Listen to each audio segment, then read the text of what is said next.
The opportunity to present opposing views. In a sea of calamity, your voice of reason. Russ Clark on 560 AM KBLU.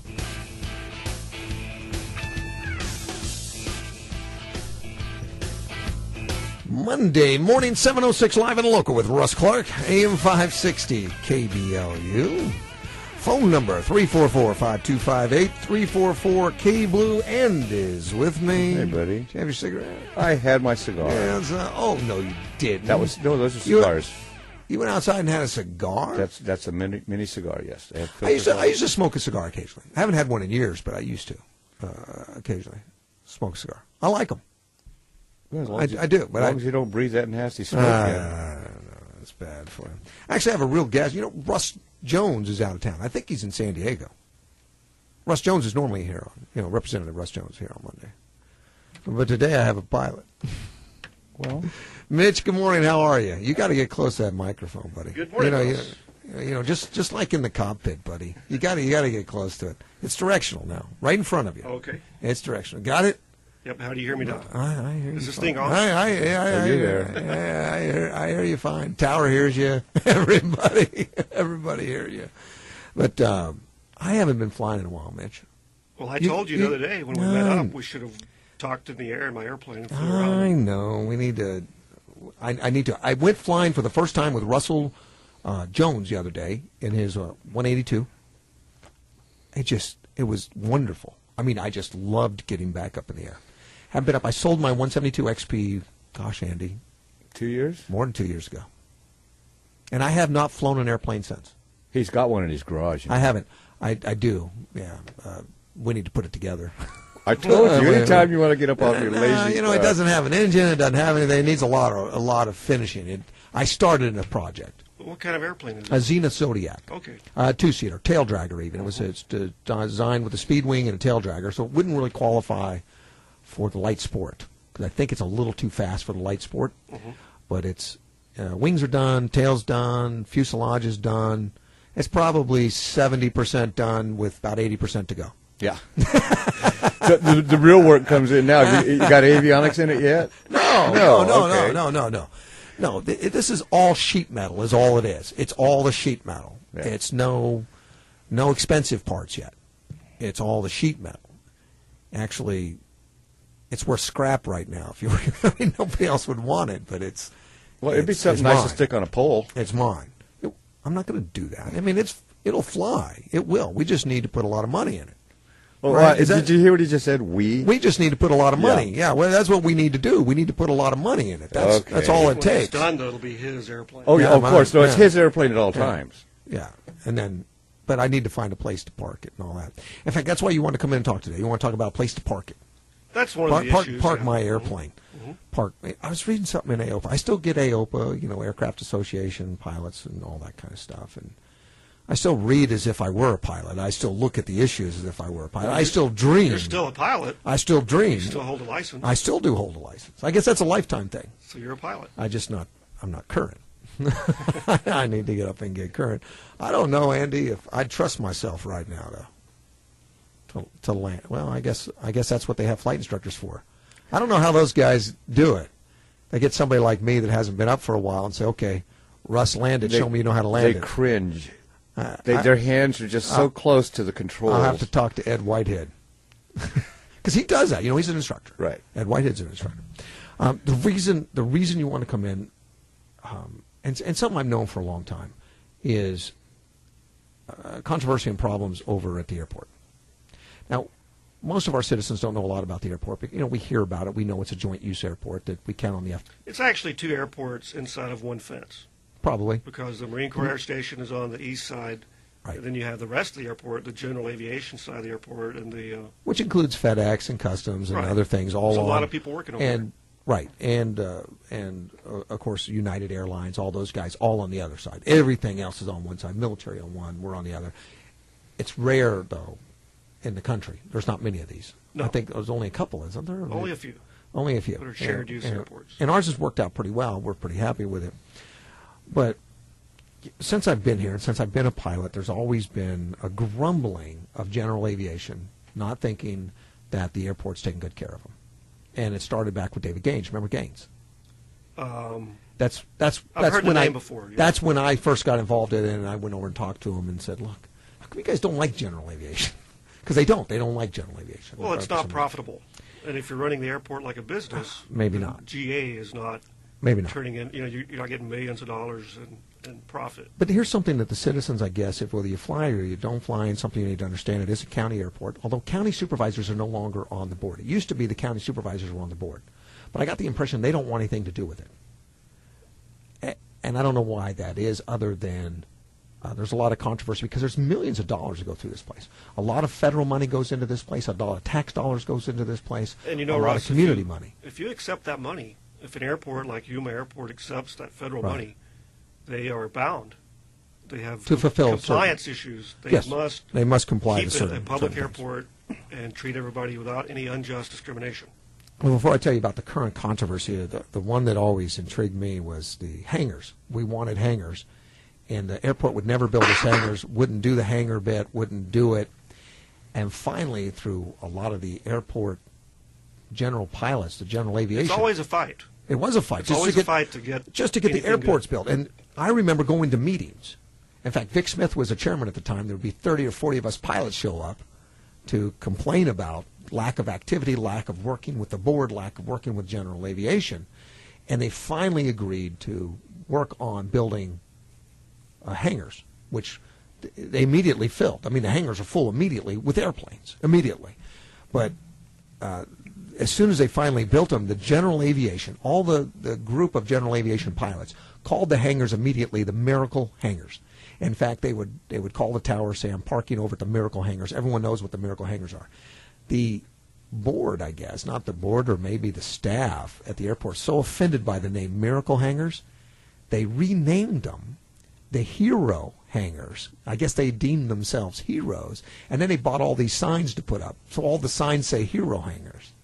Now, I do know the pilots still say Miracle Hangars, and they still get directed to the Miracle Hangars. Well, and ATC will correct you and say the Hero Hangars.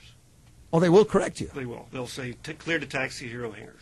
Okay. They're trying to Why are they force trying to everybody change? to use the terminology they want. I just think that's unnecessary. You know what? But you're touching on one of the big issues at the airport. Is they ignored the general aviation. They don't like us. And all kinds of other people, too.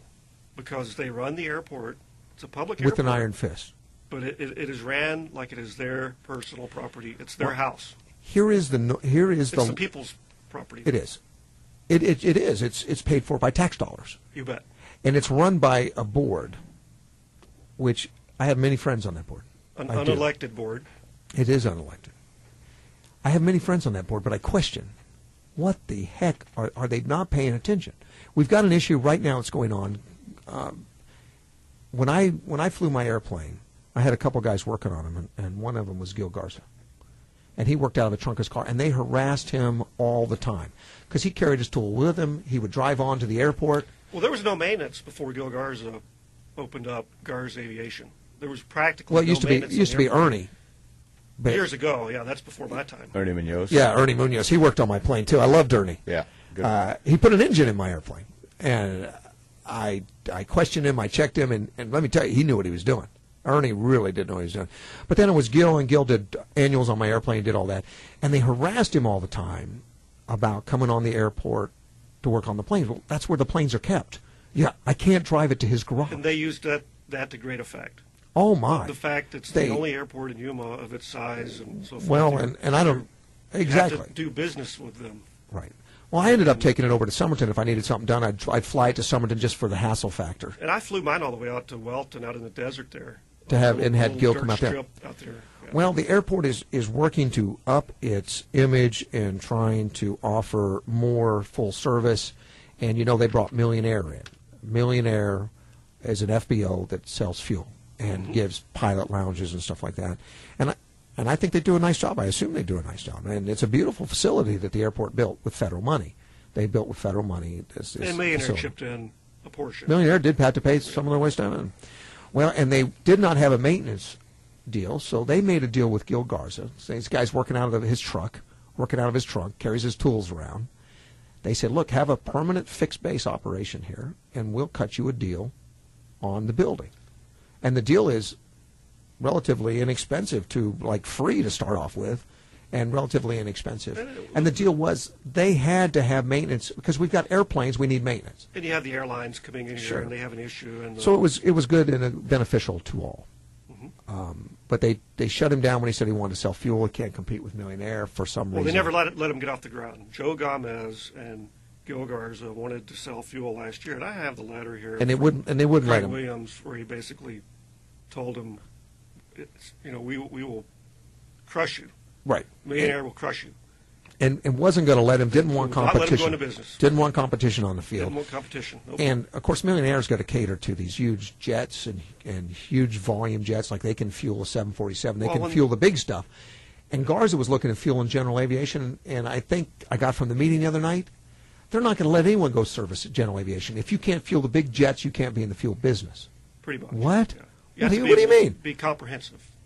Which is ridiculous. And I don't know anyone else is doing that. But here's the deal.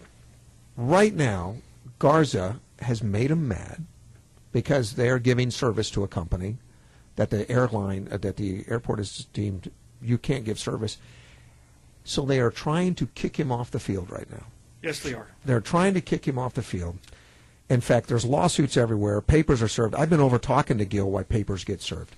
These guys are heavy-handed, my way, or the papers are getting served by the marshals tomorrow guys. And these are our federal tax dollars. I'm concerned about it. Not only is Gil Garza a friend and a good guy and doing the right stuff, but they said, okay, your rent was $500 a month. Now it's $6,500 overnight. Lawyers are delivering papers, and all of it is around. So it says it's about control. It's a control issue, I think. Right. But all of it is around one service contract. Yeah, well, with a private company. This is because out of all the airplanes that fly into Yuma and all the big jets, you see the Antonov 124 out there, Right. the big Russian jet. You see all these jets. Out of all the jets that fly into Yuma and all the airplanes that fly into Yuma and they buy fuel from Millionaire, out of all those aircraft, you have one. You have one that comes in here, this ice jet that brings the prisoners in. It's a pseudo-government aircraft. They tried to do business with Millionaire, and they didn't like them. For some reason. I don't know why. And they went to the Craig Williams, director, and he contracted directly with them. Which is for illegal. a while, according Can't to the do lawsuit it. paperwork I have here. Can't do that. Doesn't look good. And they stopped doing business with him because of the mandates and requirements he put on. And they approached Garza. They approached Garza. Because- Garza Aviation had no clue all this was going on.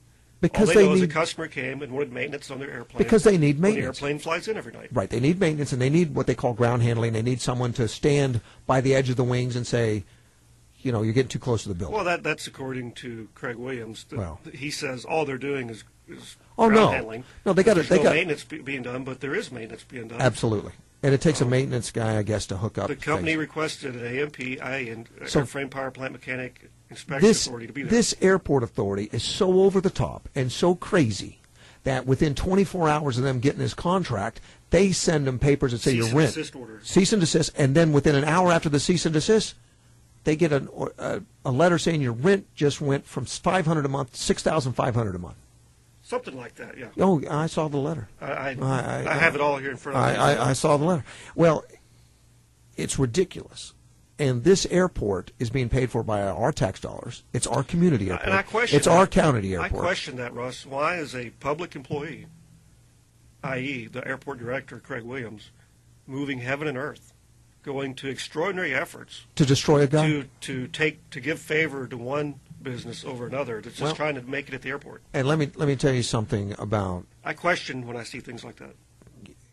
Gil Garza. And, of course, I was invited over to talk to Gil and John and the guys that are being harassed right now. And I think they're being harassed. I think they're being pushed around. They're being harassed. They're trying to help the airplane community, and they're being kicked off the field, essentially, because this airport doesn't like general aviation. And I don't understand it because I like a lot of the guys on the board, but they seem to be ineffective. Well, not many of them are pilots, though. Only a few. Even the ones that are pilots. And I've interviewed a lot of the guys on the board, and they're great guys. I've also interviewed a lot of guys that got off the board, quit the board, because they don't like being ramrodded by Craig Williams. They don't like being yelled at. They don't like being steered.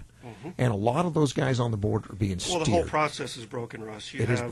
And it used to be county. It used to be county supervisors on there, and the county supervisors didn't like the heat, and they backed off of it. So now we're leaving it to Craig Williams to run the Craig Williams board.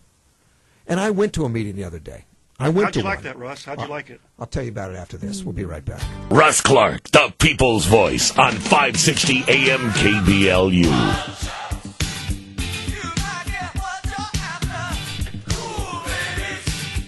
Monday morning, 7:24, live and local with Russ Clark. Andy's with me. Hey, buddy. Mitch, the pilot. I like this guy. Mitch? Yeah, I like of course, we're talking about the airport and the airport authority this morning.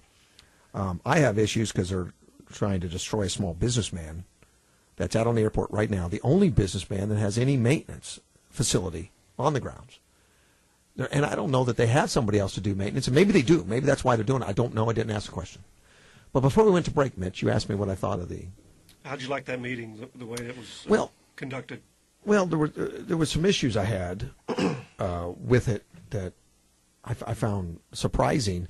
Well laid out. I mean, there was a lot of PowerPoints, a lot of overheads, a lot of... Very convincing. Well, it was well done as far as staff. And what happens in a board meeting, usually staff puts together a lot of proposals and things that is discussed by the board. And that's usually the way it works. I was 9 years on the hospital board, and staff would always put together a lot of things. But something that was interesting, I found really interesting, is that not only did their staff put together a direction and what they wanted to have happen. The options to choose from. They select the options to choose from. Well, there weren't really options. And then the board really goes yes or no. There was actually they when you make a motion to accept a proposal or make a motion to do something, normally the board gets together and they decide on a motion. Somebody will make a motion and move.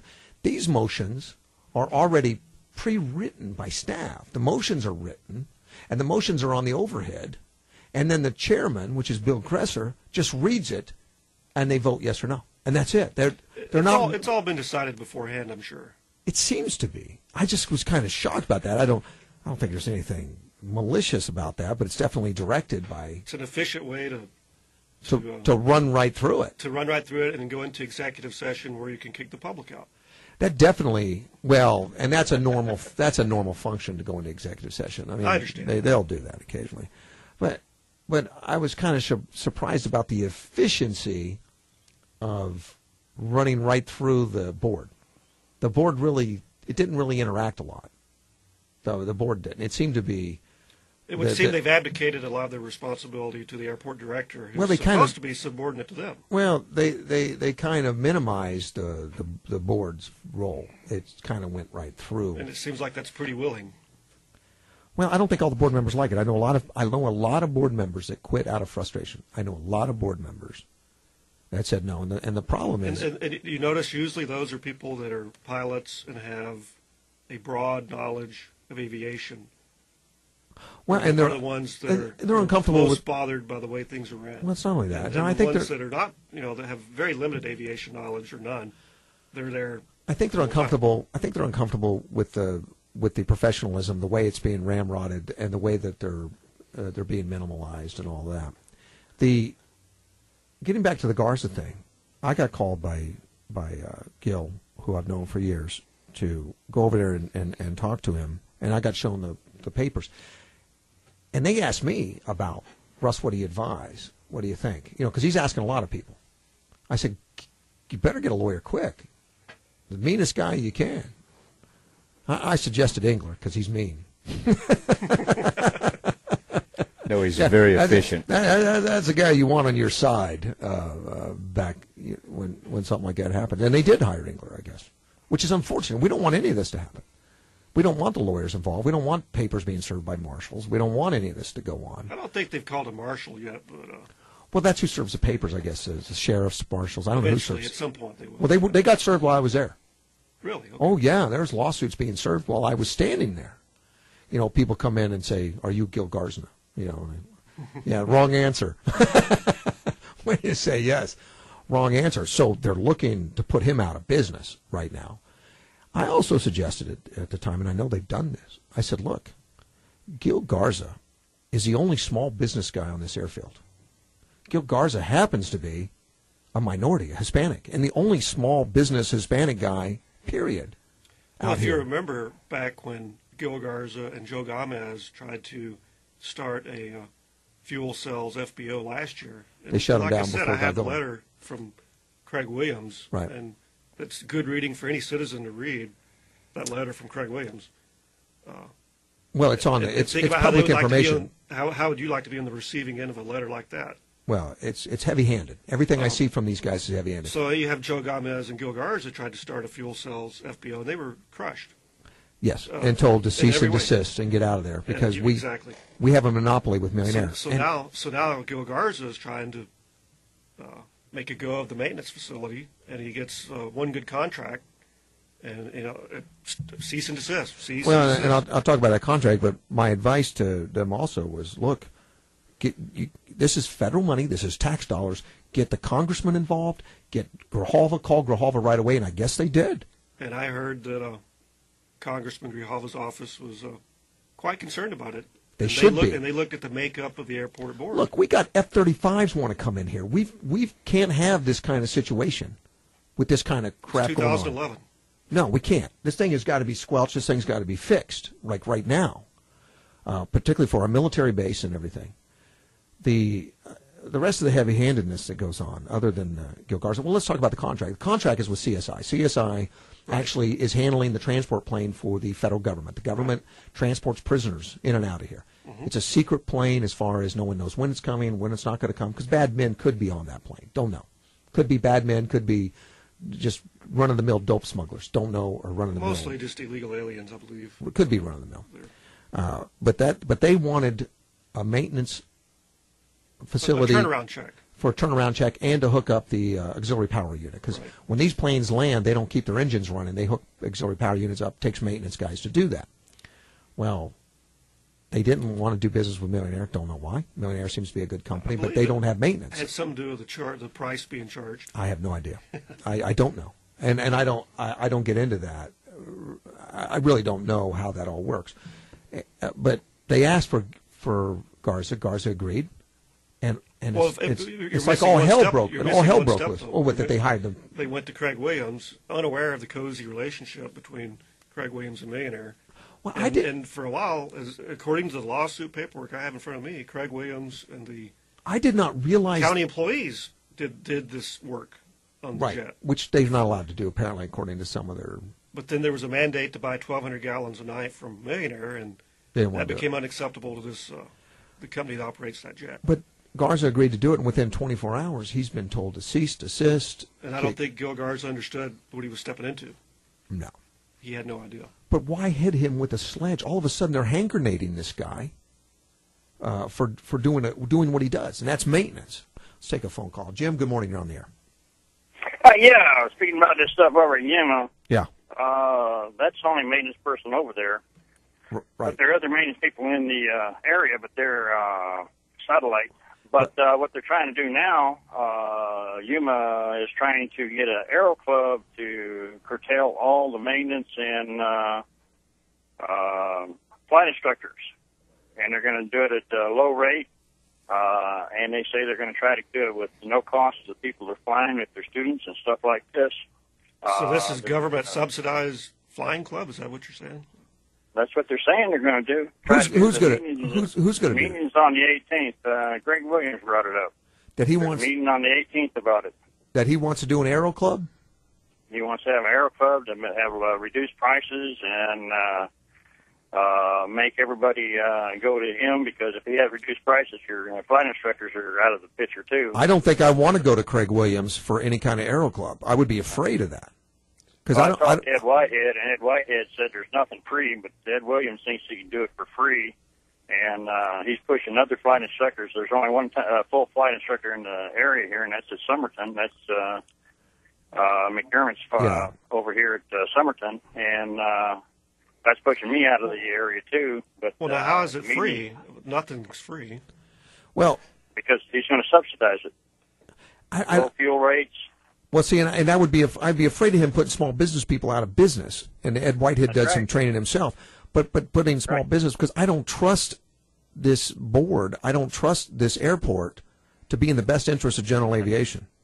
Well, just like myself, I go over there and get fuel in the back of my truck to fuel my 4 airplanes over here at Somerton, and they won't let me on the base anymore to get, or on the tarmac to get gas anymore. Well, they're trying to shut everyone down. They're blaming the military on it, saying it's for the F-35. But I've been through this. We talked to the CEO of the base now, the new CEO, and he's all for general aviation there now. Well, and he's very consecutive for everything, and he says it's not going to interfere with the F-35s or anything else. We just talked to him last week about it. Well, and they try not to get involved in these things. They don't want to get involved. They don't dictate to the airport what security measures are. They will approve or disapprove, probably, of a security measure, but they don't dictate to them that no one's allowed to drive on the airfield. They don't dictate to them any of that stuff. They come up with their own security measures, and these guys. It costs me $1 more a gallon for aviation fuel now because I have to go with the McNeese brothers. These guys are heavy-handed over at Yeah, it's pretty weird because they want to get all the instructors here, but they don't understand that TSA wants a list of all the instructors too. So I don't know what TSA inspects me once a year, and they want all this stuff in order, and I don't know how they're going to work that. We've already got aero clubs on multiple ownerships on airplanes at the airport right now. Right. You only have one basically aero club, and that's the owner partners in one aircraft and stuff like that. Oh, it's only down to one? There used to be 3. Well, there's more people have airplanes there, but what I'm saying is one that has a multi one that has, I think, 20 people per aircraft is the one that bought into the airplane and they actually own the airplane, but there is a club type thing to get there. Yeah, there's a few. But and you got different airplanes, so you get different club members on it. Jim, you keep your airplane over at Somerton? Yes, I got 3 of them over here. 3 of them? Well, yeah. Jim, you can only fly one at a time. You call me when you need some help. I'm the only full-time instructor around, so mine just got back on the ground, so one of them did. You are the only full-time, but we've got a few guys that would like to, but I think they're going to make it difficult for you at the main airfield here. General Aviation's going to make it tough. Jim, I'm waiting for Ox 4 to open up too. They finally it looks like it should be open, but they got the X's on it still. They're building that building out there, and they got a ramp out there now. Yeah, Ox 4 is at an auxiliary airfield that doesn't have any facilities on site. They're building a facility now, and they're building a building now. They've already put the runway's already done. Yeah. Now they're making a road out to Avenue B. Still X's on it though. They're going to pave it, and they're going to building a building now. And I asked Ed Whitehead the other day. I said, "How often are you going to go out and fix the locks on it because they'll be broken into every night?" He said, "Oh, no, we're just going to leave it open." Maybe. Hey, got to run, Jim. Appreciate the call. Okay. Thanks. Bye. Now, speaking of heavy-handed out at the airfield, the main airfield, when I had my plane out there, I was able to drive my car out there with my tools in it if I want to change oil, or with the wax to wash it, or with my suitcases if I was getting ready to go out of town, or whatever we had to transport back and forth out of the airplane. Sometimes auto parts, even. Andy, sometimes auto parts. Well, now I guess the airfield doesn't like what they call POVs, personal vehicles, or whatever. No, you have to hump it through the gate. Well, there is a gate, and you have an access card, and you drive on, and you have the car actually has a sticker on it to say whether it's allowed or not allowed, and we're on our side now. These guys, and I tell you, the prior regime before we have the operator now, David Gaines, he tried to eliminate after 9/11 all personal vehicles. In fact, he's made public statements. Personal vehicles will never be allowed on this airfield again. Because after 9/11, nobody went on the airfield. Not to touch a plane, not to drive onto it, nothing.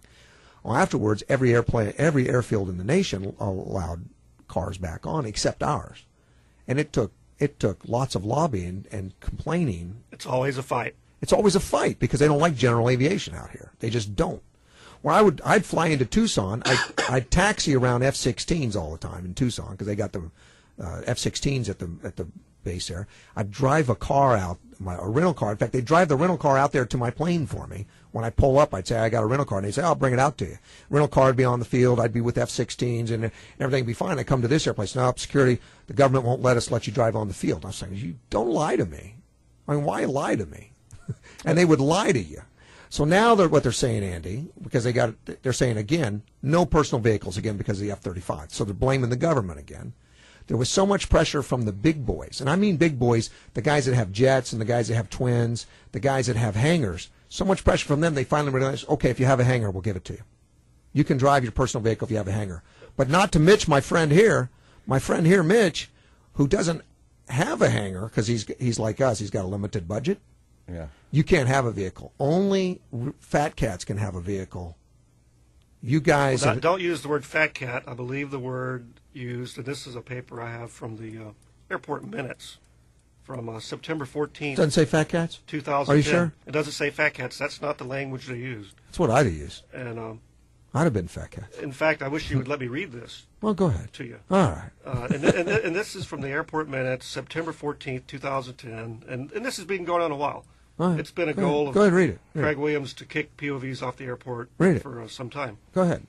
And this is the military came in. Are you going to read it or not? I'm going to read it. Yeah. When are we going to read this, Mitch? During the two-day inspection, the JSIVA team visited with the airport director, our operations director, and inspected our airport. And the JSIVA was some team that comes in and does security evaluations for the Marine Corps. The team was impressed with our overall security capability, but surprised by the presence of privately owned vehicles, POVs, on the flight line. The airport director explained that POV access to the flight line was mandatory to ensure the comfort of high-level tenants. He didn't say fat cats. No. He just said high-level tenants?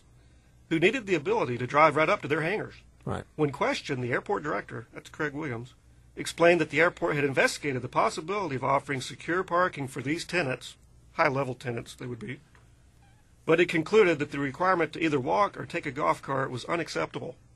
The high-level tenant says for high-level tenants. Did they even ask you? Because you're not a high-level tenant. You're just an airplane owner. You've got an airplane. There were meetings about this, but it went through on greased skids. You've got an airplane out there that you tie up no more than 100 yards from the fat cat high-level tenants.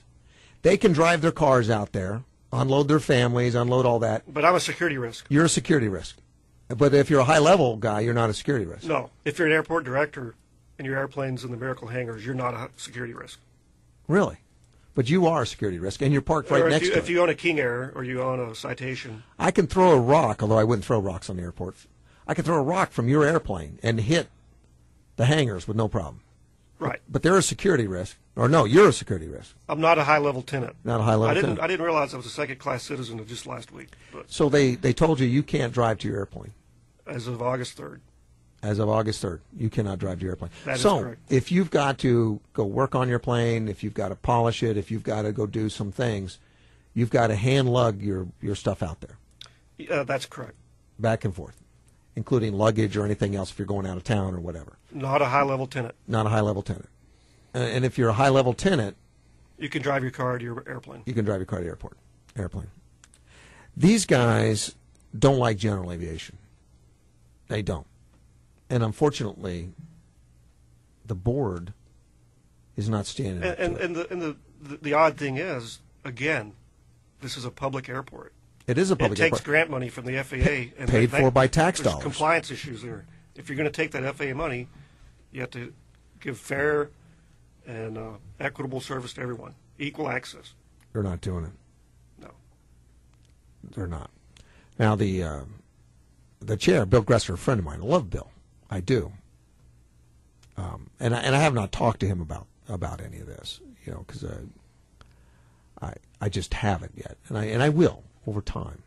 Like I say, it's going to take me months to get involved in this. Well, after this show, he may not talk to you. No, he will. Bill's not like that. But I read in the minutes, and you showed me in the minutes, where the airport authority is looking to buy Bill Gresser's property, the old dog track, for $3.25 million. Yeah, I have the minutes here printed out. It's actually Bill Gresser's Jr. now. I guess it's gone on to his son. But it's still family business. It's still family. I wonder how the chairman can get involved in that. Or I wonder how that's involved. I don't know yet. And maybe he's recused himself. Maybe not. Well, according to the minutes, he was present at the meeting. Okay. When I believe it would be his son. It said William Gresser Jr. But is the dog track really worth $3.25 million to the airport? You can't even get $3.4 million. $3.4 million. $3.4 million. You can't even get there because there's a road. You can't get there. Why would they even care about And there may be a good reason. I just don't know what it is. But what do they need a dog track for? And why would they spend $3.4 million for a dog track? Yeah, it's another case of the tail wagging the dog. I don't know. I believe they'll find a use for it after they buy it. There may be a good reason. I'm just trying to figure out what it is. It's not going to be to park aircraft because there's a road in the way. And somehow I don't think they can put a traffic light in for the airplanes to get across. Let's take a break. Russ Clark on 560 AM KBLU.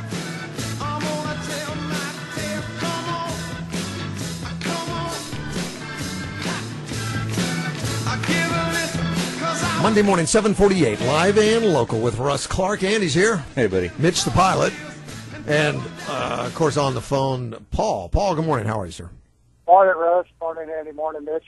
Morning, Paul. How are you guys? Hey, by the way, the airport board, or Craig Williams says the fat cats, or you guys say the fat cats. Do you know at their meetings they give a rate? They get free food. Your tax dollars are paying for free chow at the airport board meeting. Hey, I went by there and witnessed that. Now, I didn't eat anything. I didn't. How much do you figure that costs to have that delivered that you're paying for? I don't know, but that's So the high level people or the fat cats, I guess, are eating at the tax dollars table, but you don't get any of that. Well, you do if you go to the meeting. So gather your friends up on the meeting days and go down there and have lunch. I can't deny you that's public funds. Public meeting. They invited me to eat. They did. They said I could have dinner, whatever. I did. So that's the way they treat the airport board. The baby pampers itself. They're all a bunch of white guys. They got one woman on there. Yeah. They got no Hispanics. They got no blacks, and it's a self-flicking ice cream cone because they vote themselves new members, and you got to be on the buddy system to get on the board. It's not an outsider can get in there. You got to be a buddy of a buddy or recommended by somebody and go, yeah, he'll toe the line for us, and then we'll inside trade or whatever. And then we'll get him some business and he'll send some business our way, and we'll send them to your hotel or we'll send them to your restaurant. And it's an old buddy system. It's all self-electing amongst themselves, and it's a good old boy a white group. So I would give up the free food to be able to drive to my airplane again. You'd want to drive to your airport plane again. You know, I did notice that about the board, and I thought it was unfortunate that... Okay, I'll see you guys later. See you, buddy. Bye. I did notice it about the board, and I thought it was unfortunate that it was all Caucasians in a community that's 50% Hispanic. Now, I hate the racism subject. I don't like talking about it. I don't. In fact, I think it's a term that's thrown out there too fast, too soon, for all the wrong reasons. I do. I think that most people will say that because there's nothing else. And they'll claim racism when none exists. And I don't know that he does here or not, but it seems coincidental that with a population of 50% or more Hispanics in our community, we don't have anybody on that board that's representative of that entire section. And yet Gil Garza does, and he's the only small entrepreneur on that field that is Hispanic, and they're harassing him. They're going after him heavy-handed and beating the snot out of him. And he's been working on airplanes for decades out here for this airplane community. And he's a retired lieutenant colonel in the Marine Corps. Is he? Yeah. Retired lieutenant colonel. And lieutenant colonel, I did not know that. I just knew him as Gil. And I always knew that I could count on him to fix little problems with my airplane. He always took care of it, and I didn't want it. What Paul describes as a self-licking ice cream cone, I didn't know what that meant. I had to explain to me. Apparently, to be on the board of directors for the airport, you have to have a current board of the directors submit your name, a current board of directors. You have to be brought into the good old boy by a good old boy. The hospital had this problem at one time. The hospital did. They had the same problem one time, and it created a dysfunctional board, really. So what they did is they went to a separate committee, a citizens committee, that would do the interviews and recommend to the board 3 candidates for every one opening. And the board got to choose amongst 3, but they didn't get to decide who the 3 were. They were picked by a citizens committee. Maybe these guys need to go to a citizens committee so they can start better representing who the community is. And it does not have to be pilots. You don't have to be a pilot to be on that board. You have to be a taxpayer You have to be somebody that's concerned. I tell you what, though, aviation knowledge helps a lot. Sure. Well, And I seen that at the board meeting. I think it's better if it doesn't, and let me tell you why. I was on the board of the hospital. I'm not a doctor, believe it or not. I don't think you'd trust me to do some doctoring, short of getting you an aspirin or something. But it's a business, just like the airport's a business. And you need business people as well as aviators. And believe me, we had doctors on the board. But now, wait a second. What? The airport is also a public airport. That's what I said. It's business and a public airport. It's not a business. It's a government entity. But it runs like a little bit different. It's a business. It is. I don't care if it's government, private, whatever it is. It's run like a balance sheet. It's got a balance sheet. It's nonprofit. Has to apply. It doesn't matter. A nonprofit's a business too. Ask Tony Reyes. It's definitely a business. But it has a balance sheet. It has a profit and loss statement. It has all that. Something I've noticed about this one, there seems to be a lot of nepotism. People have alerted to me that friends and families get jobs there. And I think that needs to be looked at, I would think. I think it's... Well, and everybody knows it. Everybody knows everything, but nobody does anything. Number one, because you're going to get retaliation. Yeah. And I can show you stuff in the minutes here. I have seen and heard of retaliation. That's why I know some people that have quit the board because of retaliations over saying something. Why don't you and I go be on the board? You think we'd get elected? Snowball's chance. I don't think I got much of a chance of getting elected to that board, but they need some hard-nosed people. And some of the new people I see on the board that just got there, I think they are hard-nosed. I think they're good. Pat Walt's a friend of mine, the CEO of the hospital. I think he's a good guy, as well as a lot of the other guys I already know on there. They're all good guys. I think a lot of information doesn't make it to the board either. Maybe I think not. a lot of information gets stopped somewhere at the airport director level. Well, I don't know why the board or the hospital, the board or the airport wants this kind of shenanigans going on. I don't know why they want this thing, why they're being so heavy-handed. I don't know why they want to force a small business guy off the field. I don't know why they won't let people drive out to the airplanes. I don't know why they're blaming the military for it. But I think some answers need to be asked, and I would look into the whole thing. Somebody needs to look into the whole thing. Like when these kind of things going on, the next thing I'd ask, where's the money going? Because I'd want to look at that. There's nothing in Yuma right now that needs more light shined on it than the goings on at the airport and that board and that director. Well, we'll be talking about it for quite some time. Mitch, I appreciate you coming in. I hope to go flying. Hint, hint. We'll be back. We'll see. We'll be back after. Thanks for having me. I'll be back tomorrow. Live and local with